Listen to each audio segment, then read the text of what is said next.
First of all, thank you, and welcome to Build. It's our first session.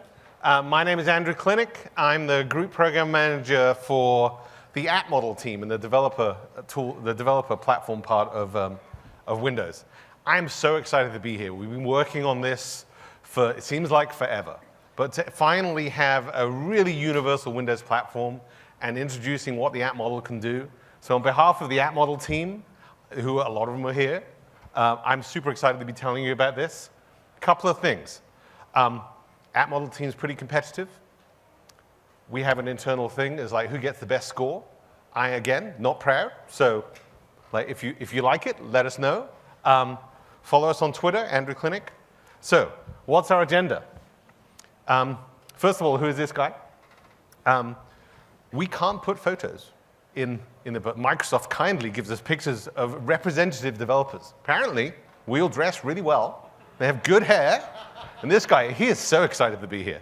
So first of all, why do we need an app model? And then what the heck is this app model? And go through that. And because I like this guy so much, here he is again, look. Why do we need an app model? He looks pretty, he's not quite sure. And it's pretty important to think about why we need an app model. Because it makes the clicker work. It goes backwards.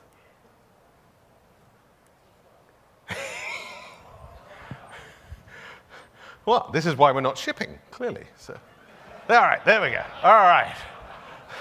So, why do we need an app model? And Windows has never really had a definition of what an app is. You kind of know what it is when you see it, but nobody can really put their finger on what it is. And we basically started with an exe, but what about how you install it? Well, yeah, there's lots of different ways. I've been at Microsoft 20 years, and I'm responsible for some of them, and I apologize for that. How do you store state? How long does your app run for? Now, traditionally in Windows, that's not really been a problem. But as it's universal now, and we're running from IoT through to phones, through to HoloLenses, how long does a holograph need to run for? It's important things. And how do you integrate with the OS? How do you integrate with your applications? And then finally, what can your app do? So the app model provides answers to these questions. Hopefully, you'll like our answers. So what is the UWP Windows app model? Well, it defines the app lifecycle and is unified across all of the Windows devices. You saw all the great demos today. You're probably all signed up so you can go build your hologram.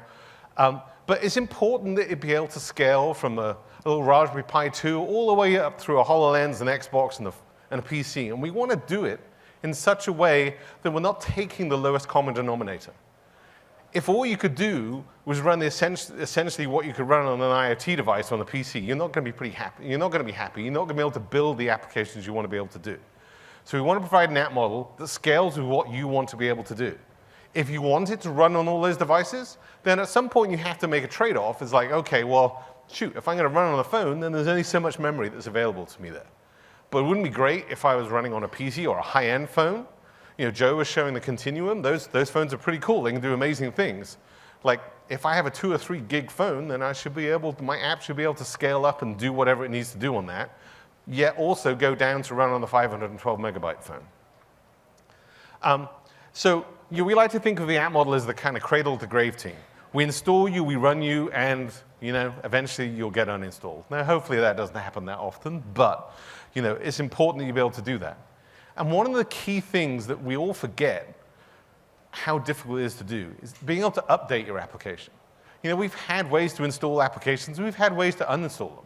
But we've all had that update experience. It's like, well, do you want to restart your machine so you can update this program? Well, frankly, no, never. I never want to restart my machine. So how can we be able to update? And especially as we're thinking about distributing these apps from the store, I want that store to auto-update. I want to be kept up to date.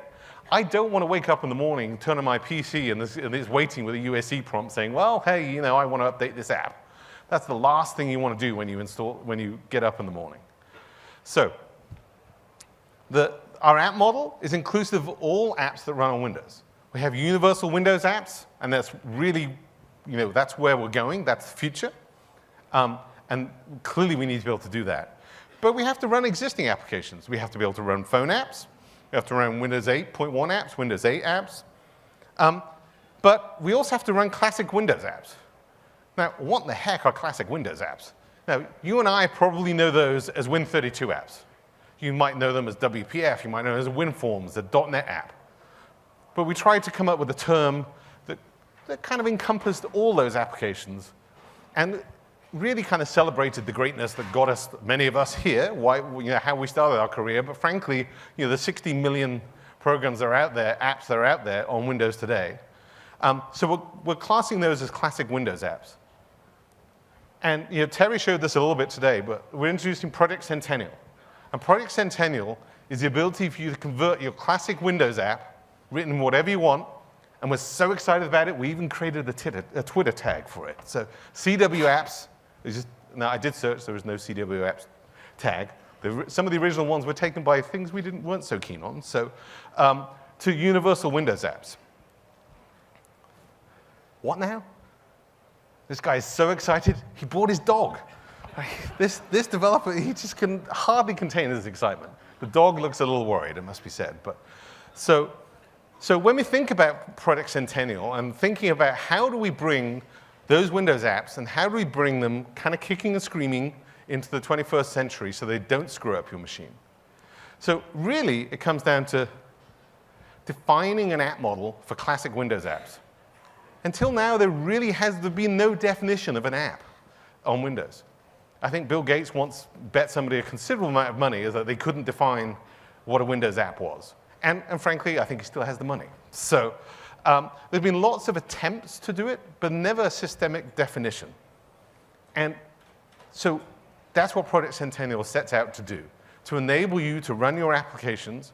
And you'll have to make some code changes, but in many cases, hardly any code changes at all, and I'll go over that in a second, to bring your application into the universal Windows platform so that you can distribute it via the store, you can distribute it via the mechanisms you have today. So, but why now? Why do we need an app model for desktop today? In reality, it's Windows rot. We've all experienced it. We've all been on that technical support call to a family member. It's like, I didn't do anything, and my PC doesn't work now. And I've got like 12 toolbars in IE, and I didn't do anything. It just showed up. Now, maybe they just showed up, but probably they installed an application that kind of changed in an installer. We've all done that. They downloaded something from some of the websites where there's like 16 buttons that say download, and none of them actually to download the app you're trying to get. So think about the experience is pretty awful from a user perspective. But when you start installing the application, assume it's not chaining in some malware or something terrible. Even if the app is trying to do the right thing, the vast majority of Windows rot. And like, why is my PC slowing down? I installed a couple of applications, I updated them, all of a sudden my PC is running, it takes 20 seconds longer to start up. And I'm not even running any apps. It's because of registry growth and fragmentation. Think about how many registry entries in each key local machine you write. You kind of have to. And frankly, being here for 20 years is partly our fault. We kind of told you had to write the HKey local machine. Well, it turns out HKey local machine is loaded up as soon as is loaded into memory when your PC boots. So your PC boot time is, a lot of it comes down to how big is HKey local machine. So as the registry gets bigger and bigger, it becomes more difficult and it becomes slower. And then finally, how many of you have written uninstallers or tried to uninstall your app?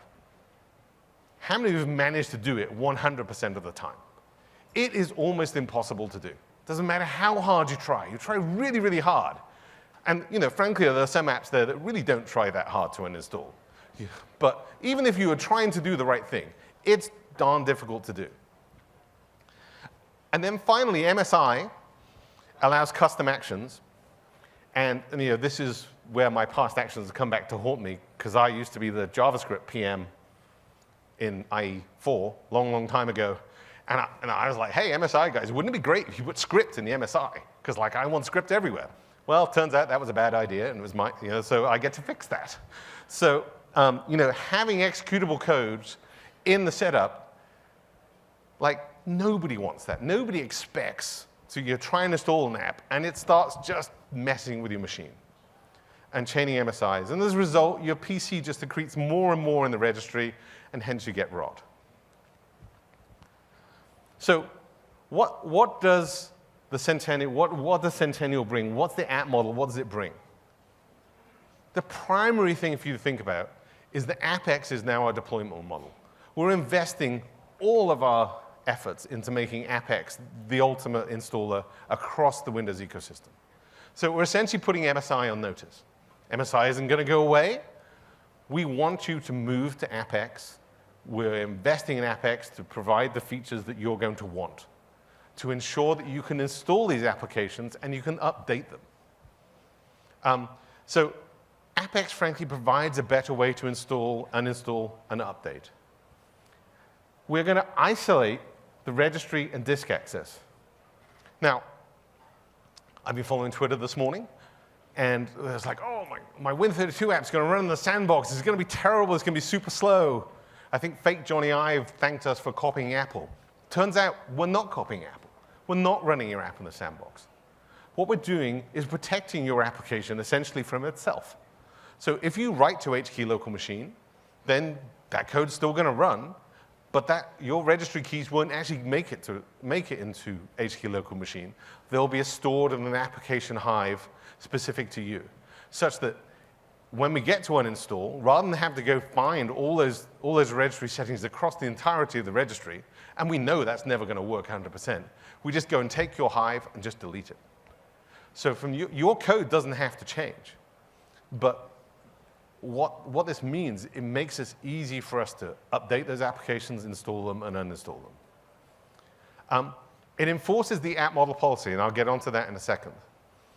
But the other thing that it provides is once you start building an AppX, there's a whole slew of new features available to the Universal Windows platform, and I'll be talking about that a little later, that brings a whole new set of capabilities, like integrating with Cortana, doing background audio maybe in a better way.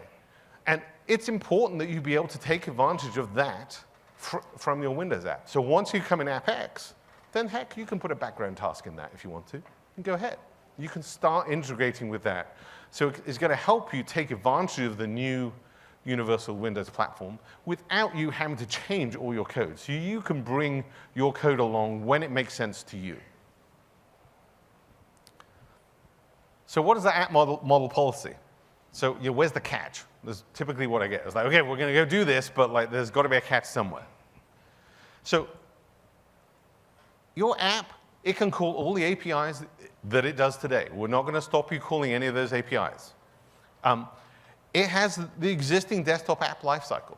If your app runs forever, it will continue to run forever. So in many respects, if your app is essentially just an exe, then you shouldn't really have to change anything. But what we're not going to allow, and with AppX installs, are things like system components, like specifically services and drivers. When you install those, it becomes almost impossible to update those. How many of us have trying to update a driver without a reboot? I mean, we've been trying for a long time to get that to work. But in reality, we know that it won't work in terms of being able to make it easy to write a driver and be able to update it. But we also know once you're running as a driver, it doesn't matter how much we isolate you from the registry, you've got full access to the machine. You're in the kernel, potentially, at that point. That is not what we want applications to be doing.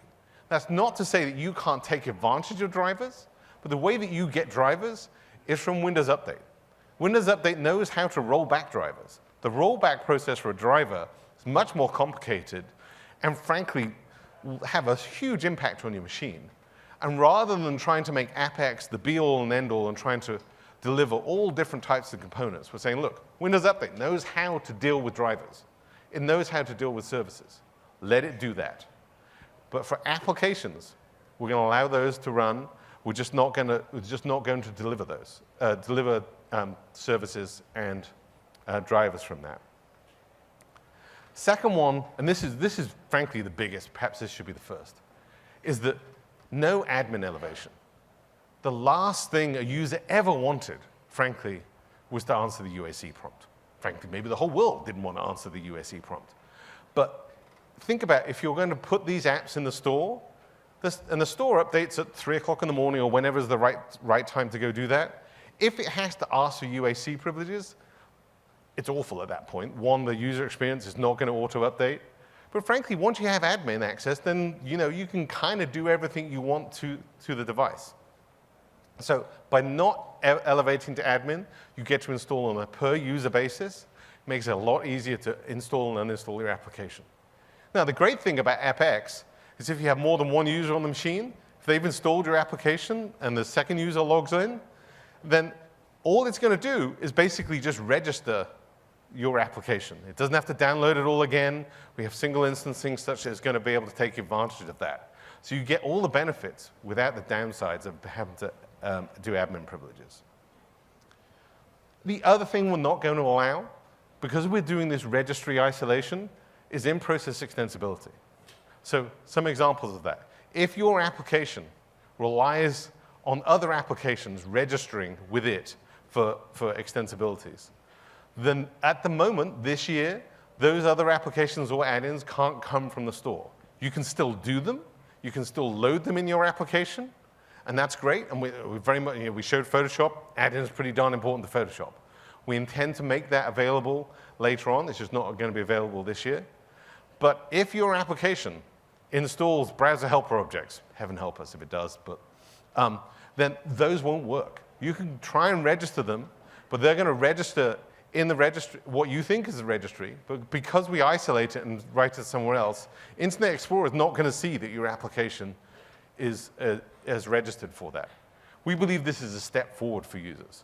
We want to make applications isolated. We want to make sure that they're single units, they're easily updated and maintained. It will mean that people will feel a lot more happy and a lot more willing to install your application because they kind of know what's going to happen when they install from an AppX. It's going to install. They should never have to regret installing your application. They might not like your app. They might get some buyer's regret. They don't like it. But if they don't like it, they uninstall, and they're in exactly the same spot as they were before. And this is vital. So this is why we're denying these currently, to ensure that. So tomorrow, there's an in-depth session for a whole hour with John Sheehan, who's our distinguished engineer. He's around here somewhere. We'll go into this in much more detail. So that's Project Centennial, which is like bringing classic Windows apps into AppX. But what about getting your app? And what about getting a clicker that works? All right, there we go. OK, so our user promise is to never regret installing an application. But where do I get my application from? Well, look, we still want the store to be the default place to do that.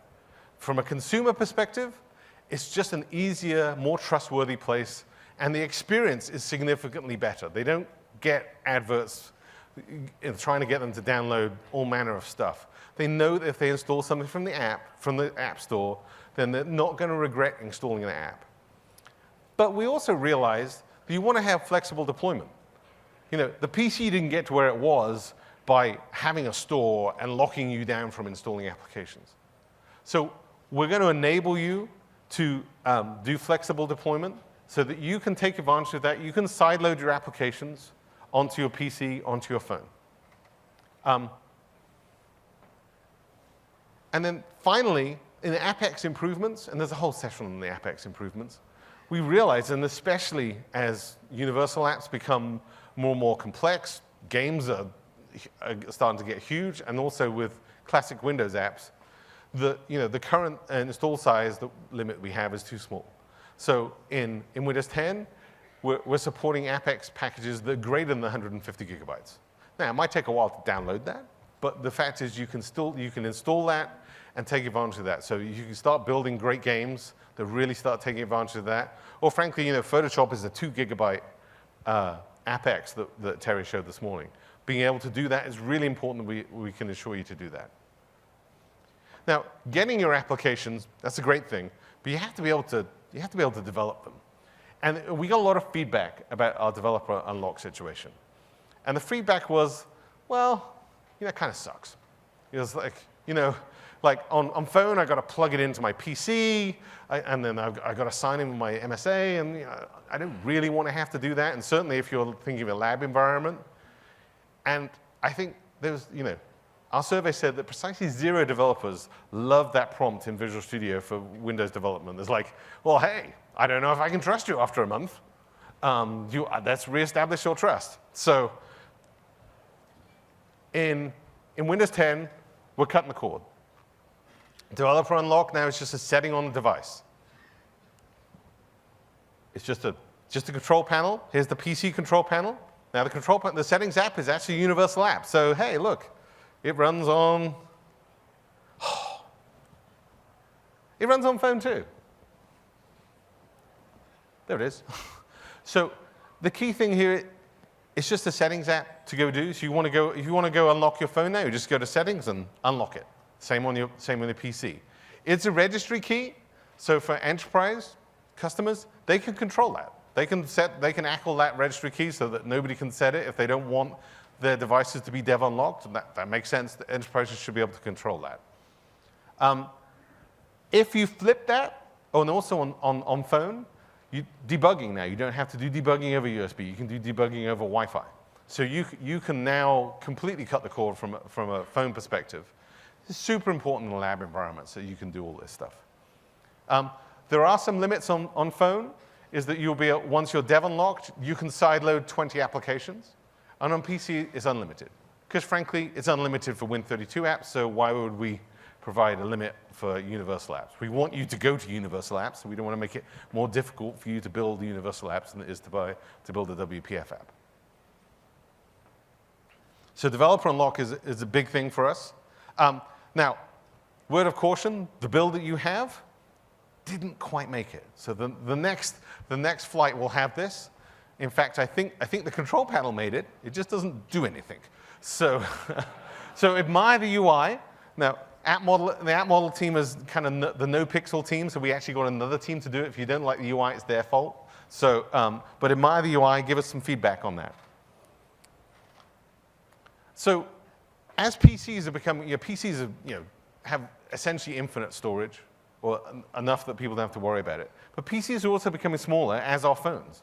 And the amount of available storage is going down, certainly on the low-end tablets or low-end, that little HP Steam machine. It has, 16 gigs. It doesn't have much. So being able to install your applications on removable storage is a key thing for us to be able to do. And frankly, pretty darn difficult to do IoT without removable storage. That Raspberry Pi doesn't really come with anything without your SD card. So we're going to enable you to install universal apps from AppX onto removable storage. Now, the user will be able to choose from within the store. Because if you think about the AppX installation, it doesn't give you any UI during that. So user gets to set the default. It's like, look, I want all my apps to go to SD card. And then they can also move them. And this is the kind of classic vacation thing. You got your phone, and you want to start taking photos, and you've run out of space. So you're like, OK, well, I just want to move all my apps over to my SD card. And you can move that after the fact. Now, apps are enabled on removable storage by default. But you can, because we want the most apps to be available to all users at all times. But if you really, really care about it, you can turn it off. So you can opt out of that and say, look, I don't want my application to be on SD cards. The apps, when they're on the SD card, are encrypted. So I take out the SD card and give it to Akil. He's not going to be able to go use that application because it's encrypted to my device. So, and we also know if you take the SD card, put it in the PC, then all bets are off, right? You can do it. So it is encrypted. It's also encrypted to ensure isolation between applications. Now we enable isolation on device and on PC. We're using NTFS. That's great. We know that SD cards. I mean, yes, you can format them as NTFS, but frankly, nobody does because the whole point you want to put it somewhere else. So if it's FAT or exFAT, then I can't ACL that. So we use encryption such that even if application A managed to get to application B's folder, all it's going to find is encrypted data. And it's encrypted on a per app basis, on a per machine basis, so it won't be able to go read it. So that's getting your applications. But what can your applications do? And typically we think of this as multitasking. Now, precisely it's not exactly multitasking, but if you ask users, and frankly most developers, it's, what can I do and how can my application run? Now, one key thing that we've done in the Universal Windows platform is introduce resource management across the board.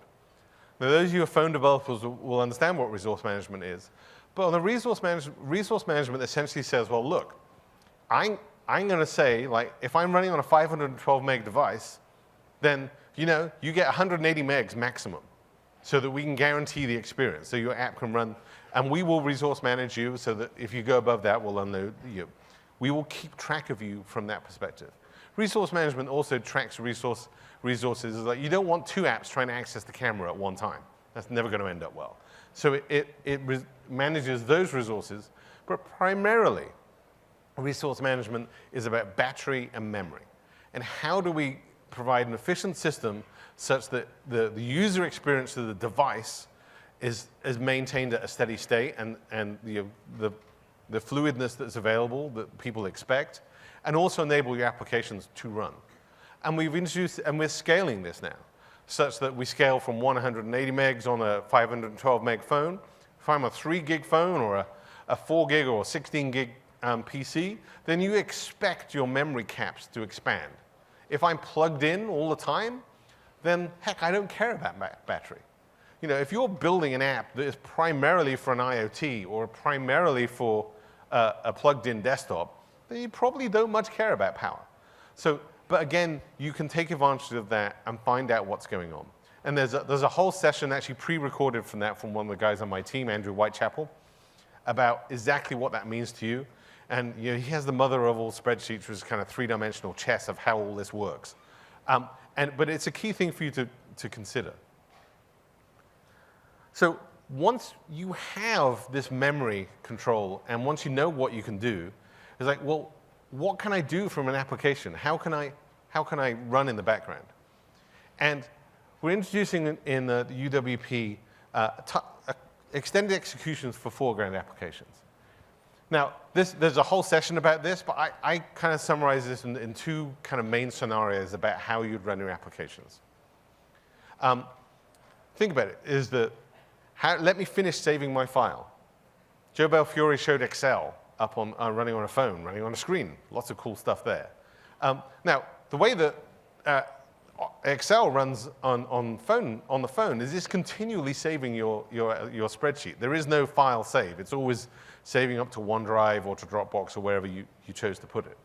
Well, if you have a huge spreadsheet and you get a text message and you flip to that text message, then Excel is going to give us, prior to this, would get suspended, which means you're going to lose your edits. So what we're introducing is the ability for your app to ask for more time to complete what it's doing. So this is across the board that anybody can do that. And then the final one is what I call the kind of turn-by-turn navigation scenario, which obviously is not just for that. But if you think about the Maps app, when it's going, I start a route, I know it's going to go in the background. The Maps app knows that it's going to go in the background. And it's going to essentially ask, look, I want to keep running essentially forever. But trust me, I'll stop running when I don't need to. And there, essentially, your app is telling the operating system when it starts up, saying, look, I want to be able to run in the background. So we're enabling this such that your applications can start doing this. Now, how many applications can run, for how long, will depend on the resources that are available on your device. On a 512 megabyte device or an IoT, then that might not be very long at all. But if you're running on a high-end phone or a tablet or a PC, then you're going to get a lot more resources and a lot more kind of guarantees of what's going to be able to run. And then finally, we're really expanding triggers such that triggers are great in terms of they run your code when it needs to. So geofencing is a classic example, or Bluetooth beacons, which there's a session on later this week. Is that if I care about, I want to do something when I get home, I don't want my app running the whole time on the off chance that I might be home. So I just set up a geofence trigger. When I get close, when that geofence is triggered, it actually starts up a background task for my application. So my app runs when it needs to. So the goal here is to provide a balance such that users get the experience that they want. They think it's multitasking, when in reality, it's not. We're providing real enough multitasking such that users can get that. Now, on higher-end devices, you get full multitasking. You can go ahead and do that. But we need to be able to scale down to lower devices. Now, it turns out if you talk to users, what they really think about multitasking is the app resume policy. You talk to a user, if something, when they tap on the tile, if it comes back immediately, that pretty much is running in the background. That is their definition. Because frankly, how do you know if the app is running in the background? So in the Universal Windows platform, we're introducing this app resume policy so that all applications will resume by default. Such that if you switch away from your application, we will suspend it away. And if there's still memory to keep it in memory, then it's not running, it's suspended. Then whenever you launch back into that application, it will resume. Now, all Windows Phone 8.1 applications and 8.0 and 8.1 desktop apps also had this resume policy. So it's actually not a new experience. We're just bringing it and making it the default across the Universal Windows platform, with one key exception. And that's the Windows Phone 7 and 8.0 apps. They don't. We really want them to, but what we found is that from an application compatibility perspective, a lot of these applications were written assuming that they would always get a fresh instance. So, and we found through testing, it's like we turned on this policy and there was, a lot of the applications crashed or didn't work the way they wanted to. So if you have a Windows Phone 7 or 8.0 app, if you upgrade to UWP, then this is something you need to think about. Thinking about how your application is going to be resuming all the time. Now, there's implications there of thinking about how you're going to load state and save state. But you really have to think about how your application is going to get used.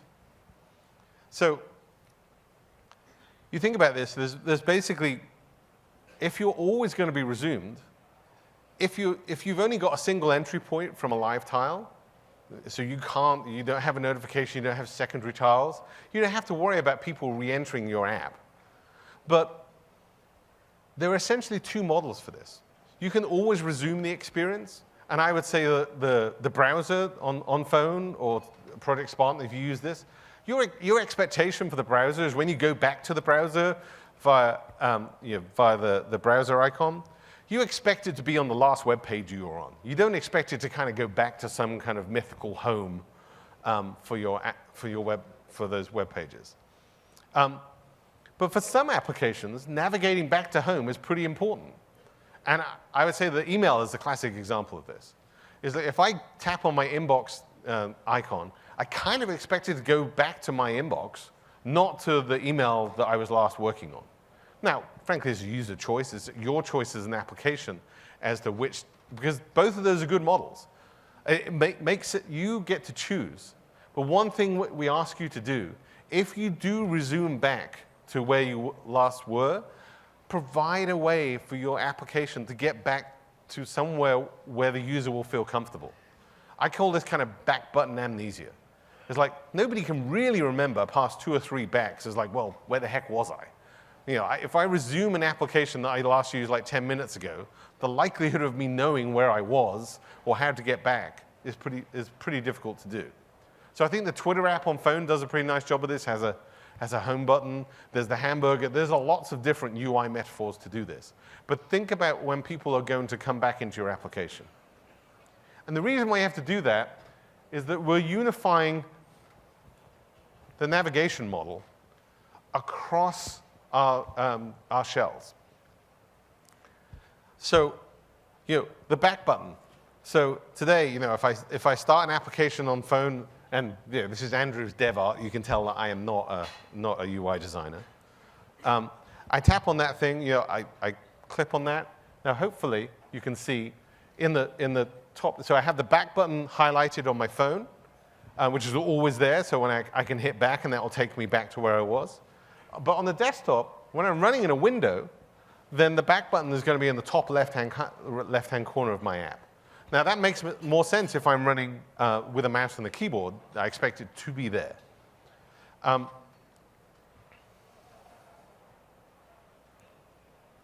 OK, so when I go back, then the key thing, it takes me back to the last screen. And that's what I expect. Now, the difference on phone is that when I hit back, and if I've reached the end of the backstack of my application, and I hit back, it's going to switch me back to the application or the start screen, whatever was before my application. Now, when I'm running in a window on a PC, that doesn't make much sense. What is the application? I don't really expect hitting back in one application to take me to another one. So the back button in Windows running in a windowed environment stops at the application. So if you hit the end of the backstack, then essentially it's going to stop going back within the application. But the phone, because usability studies have shown us that people really love the back button. Frankly, way more than we thought that they would really love the back button. They really, really love it. And they expect to be able to navigate around between applications using the back button on that. Now, one key thing, Joe showed Continuum. When I go to Continuum, we've all kind of seen it as tablet mode right now, is that once I go to tablet mode, then I will get a back button in the start bar, just like I do today on phone. So that when I'm using a tablet, like Joe showed that Lenovo tablet, I kind of expect that to sort of work kind of like a phone.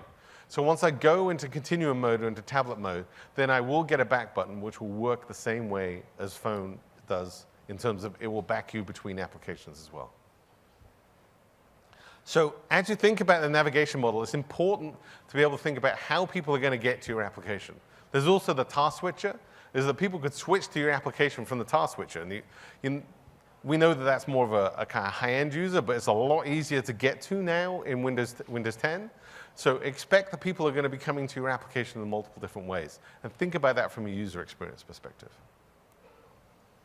So as we build these applications, and people start to use your applications, being able to provide an integrated experience, be it with the operating system or their other applications, is really, really important.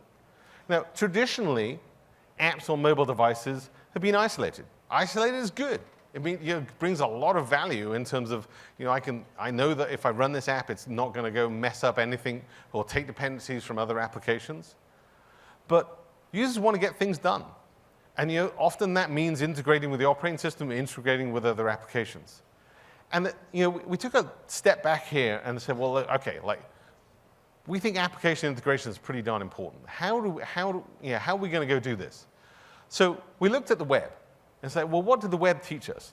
Well, it taught us that URL-based activation brings a whole bunch of simplicity. It makes it really easy to link from application to application B.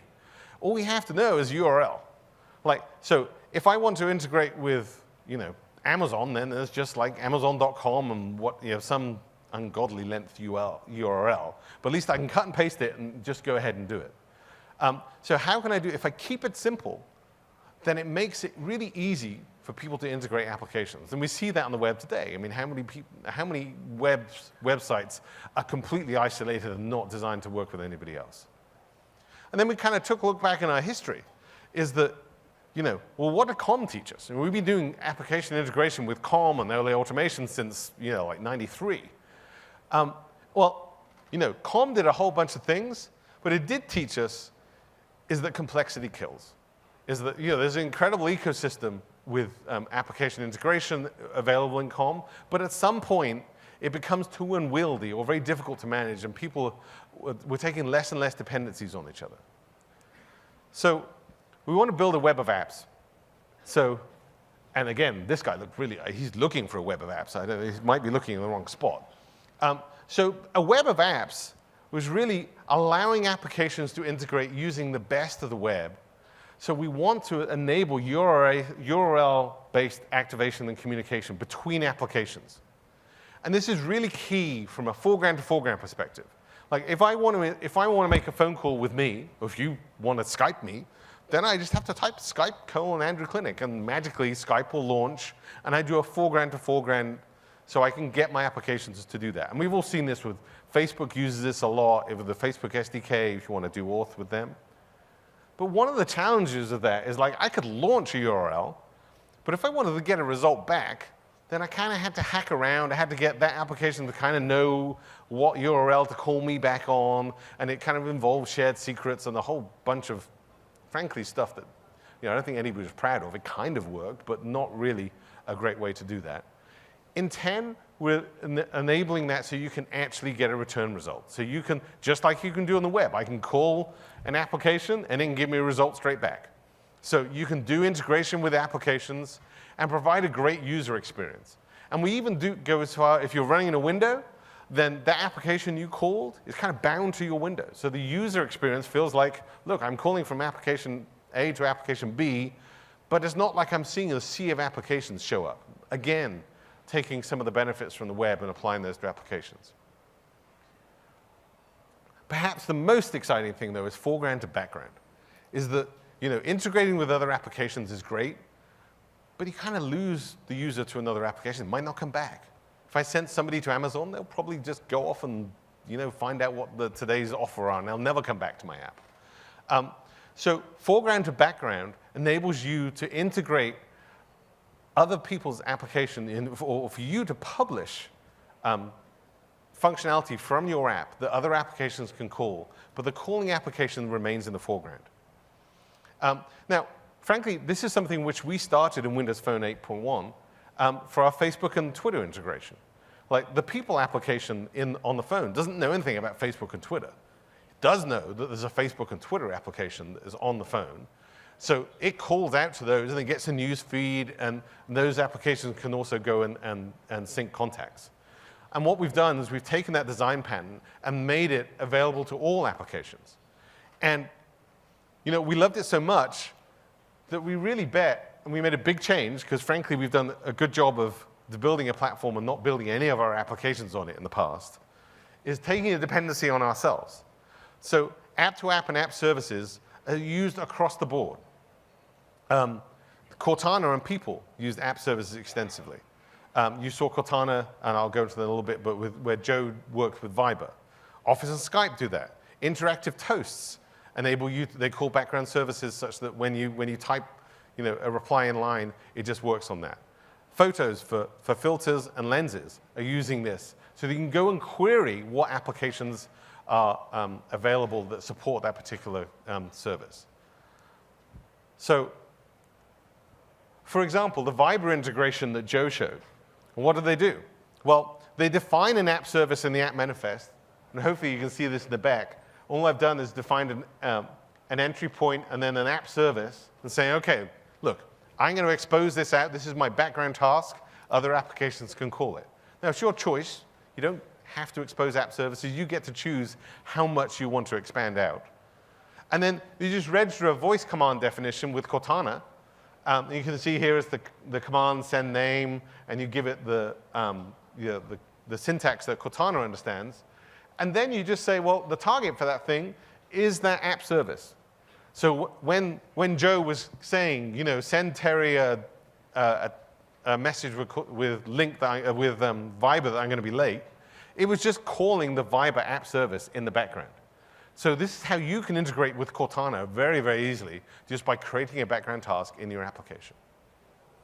So we believe that the web of apps and app-to-app and app service is really going to enable you to build much richer and deeper experiences and provide a way for users to engage with your applications more. Because frankly, if Cortana starts using your application, then your usage is going to go up. Hopefully your users will be happier that they can get to their apps easier. Cortana is not the only way that you can engage with your users, though. The most iconic thing we've had, essentially since Windows Phone first came out, is live tiles. Now, live tiles are great, and we're really, we're humbled in a certain extent how much everybody is integrating with live tiles. But the consistent feedback we've got is like, frankly, those templates you provide to us, they're kind of useless. I can't use them. So what are you all doing? You're providing background tasks that generate pings. Now, I'm sure that the last thing that you all want to do get up in the morning is like, let me generate a ping in XAML and try and get it to run in less than 15 megabytes and hope that the user is still going to work that. So we're introducing in the UWP adaptive tile templates. Now, adaptive tile templates enable you to provide a simple XML so that they extend the existing templates and give you a lot more flexibility for how you can lay out your tile. Now, this is actually difficult to talk through, so I'm going to share. This is my one demo, my one piece of UI. And my machine has locked itself. OK, so this is an application that our team built. Matt Hedinger on our team built this. And we're going to make this available for you so that you can use it. And this essentially enables you, because one of the key challenges for tile is like, well, how am I going to build this thing? How do I design what I want my tile to look like? And how do I have any clue as to what it's going to look like? So here I have a really simple XML, but I can go nuts here and say, well, look, now I get a lot more control over how everything looks. So here's a simple calendar. Here is Matt's smiling face. Not that he's vain or anything, but puts his pictures in demos. And mail, and one of the great things about what we've done in this release is our first-party applications are using our own platform. So the mail app, Outlook, has some pretty strong requirements of what a tile might look like, how they want to be able to do that. Our money app, our finance app, is like, currently to do this today, they have to generate pings, and they're either sending it down from the server or they're using a whole bunch of compute power. Well, you think about it, like if you're sending down thousands of these pings, hundreds of thousands of these pings an hour, your bandwidth, while bandwidth is cheap, is not free. It's not free to the end user either. In terms of, like to generate this, you would have to generate a ping, and pings are efficient, but they're not as efficient as a piece of text. So you can drastically reduce the amount of bandwidth you have to use to be able to update your tiles. It's going to save you money. It's going to make your users a lot happier because now their data usage is going to go down every month. Think about if you're a sports network and you're following I think basketball is probably the worst, right? In terms of you're sending score updates all the time and you were generating pings on the server.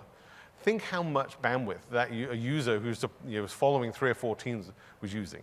You can go from like 10, 20 meg during a game to maybe 50, 60K. So a significant saving from that perspective.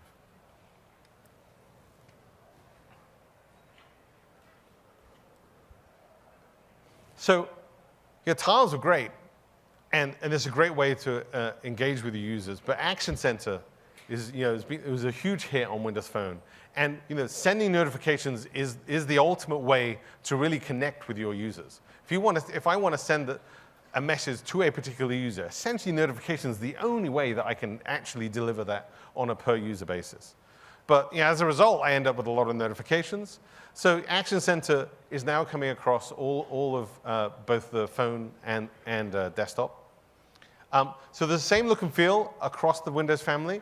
It adapts to the user experience. You've all seen it on Windows 10 on the desktop. It has essentially the same behavior, but looks slightly different. But what we're doing this time is really building out the Action Center platform so that you have complete control over that. So maybe you want to be able to delete what's there. Or like one of the key requests that we got is like, well, look, maybe I have 3 messages, so my live tile has a count of 3. And I swipe away one of those messages. Well, one, you couldn't do that before, but now you can actually swipe away individual messages. Well, I want my count on my live tile to be in sync with Action Center, otherwise my users are going to be really confused. So we're providing the Action Center change trigger so that you can take advantage. You will know when a user has changed something on Action Center. So they can swipe that away, and you can do whatever you feel is the appropriate thing to do. The obvious one is keeping the live tile and Action Center in sync. But you can keep complete control. You can delete all your things. You might say, well, look, after 20 notifications, maybe I just want to reduce that to saying you have 20 plus notifications rather rather than taking up the whole Action Center. We believe the Action Center is really a great way, combined with live tiles, to really engage your users and get them using your applications more and more. So that's engaging with users. The final way to engage with users is thinking about the data and the applications that they use on the device and how can you integrate with those.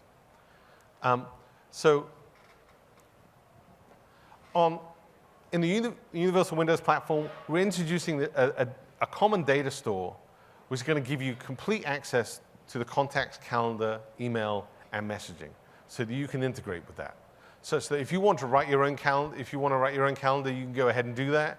If you want to be able to read from it, you can go ahead and do that. Now, obviously, the user is in control. They can turn off access to your application, and they will be asked if they want to give your app access to these stores. But it really enables you to build tighter integration.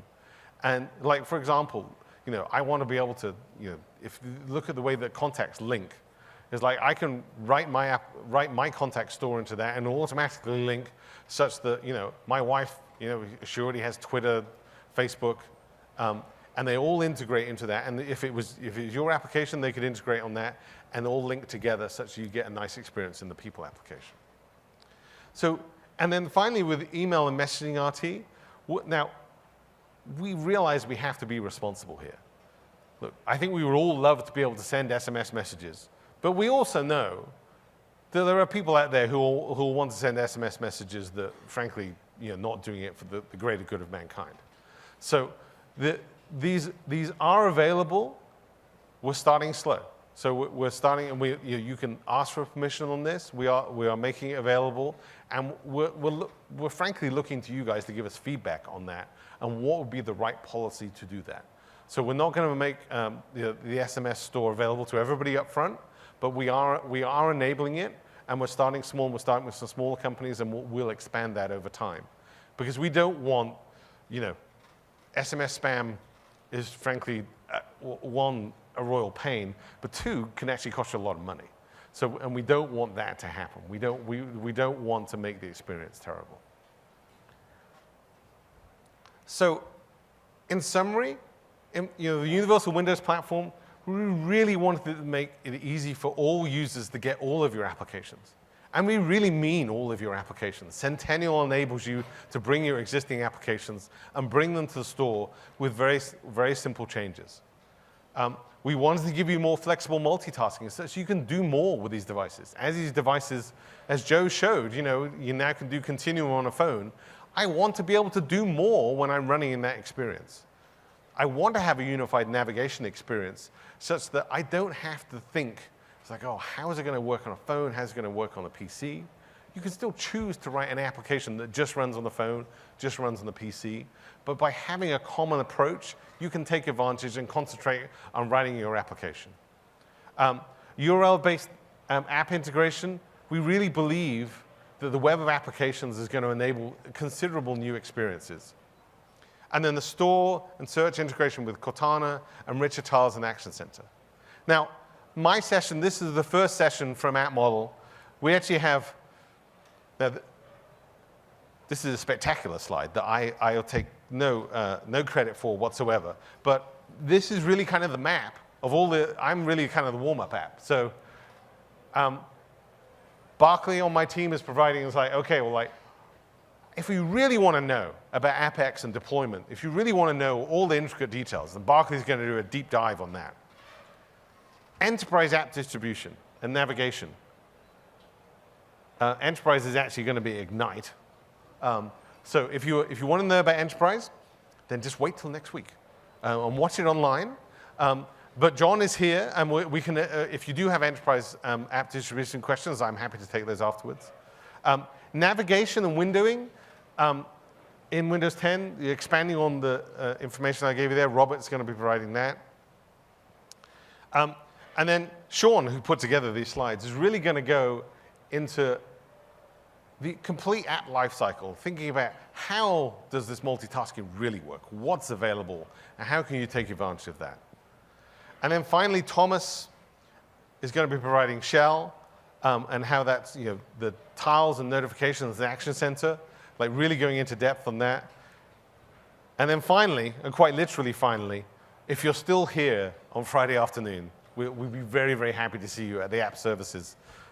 It is the last session of Friday, so we do appreciate that. That's tough. And then the final one is Tony is going to be providing a deeper dive into user data and providing you code access to that. So we're super excited, the app model. We believe it's going to be able to provide a significant impact in what you can build. And we're really excited for you to be here, and we're here for the rest of the week.